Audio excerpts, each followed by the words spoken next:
अस्सलाम वालेकुम, kitchen with Anila में खुशामदीद। उम्मीद है कि आप सब खैरियत से होंगे। तो जी, आज हम क्या बनाने जा रहे हैं? आज हम झटपट बनने वाली खट्टी मीठी इमली की चटनी बनाने जा रहे हैं, जो कि मुख्तलिफ चाट में इस्तेमाल की जाती है और दही बड़ों में भी इस्तेमाल होती है। तो जी, इसके लिए ले लेना है हमने एक पैन और फ्लेम को कर लिया है ऑन।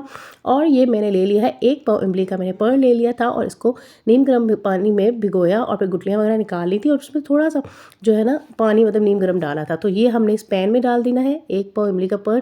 और उसके बाद जी हम इसमें क्या डालेंगे? इसमें हम डालेंगे चीनी डालेंगे, जो रेगुलर हमारे घरों में यूज़ होती है। तकरीबन 5 से 6 टेबल स्पून जो है वो इसमें मैंने चीनी डाल दी है और इसको करेंगे मिक्स करेंगे। अच्छा, ये चटनी ना बहुत मज़ेदार होती है और बहुत जल्दी भी बन जाती है ना। और ये हमारे जितने दही बड़े होते हैं उनमें इस्तेमाल की जाती है और जितने भी हमारे चाट होते हैं उसमें जो है वो इस्तेमाल की जाती है। तो आप बना के रख सकते हैं, एयर टाइट जार में भी रख सकते हैं और फ्रिज में रख सकते हैं और रमज़ानों में भी यूज़ कर सकते हैं। अच्छा जी, इसके बाद हमने लिया है 1 table spoon chaat masala, homemade chaat masala हमने लिया है और फिर इसको मिक्स करेंगे और अच्छे से हम पकाएंगे जब तक ये गाढ़ी नहीं हो जाती चटनी। ये इसकी रेसिपी ना मैंने आपसे चाट मसाले की शेयर भी की है। तो जी, हम इसको पकाते हैं और इसको अच्छा सा हम गाढ़ा करेंगे।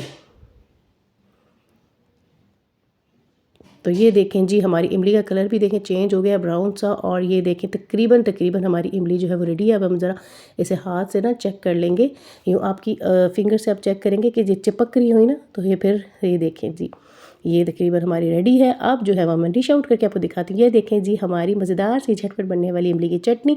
आप बना के इसको रख सकते हैं, स्टोर कर सकते हैं एयर टाइट में और रमज़ानों में इसे इस्तेमाल कर सकते हैं। बहुत ही मज़ेदार किस्म की होती है। अगर आपको मेरी रेसिपी अच्छी लगी हो तो शेयर कीजिए, लाइक कीजिए और सब्सक्राइब कीजिए। और नेक्स्ट वीडियो के लिए अल्लाह हाफ़िज़।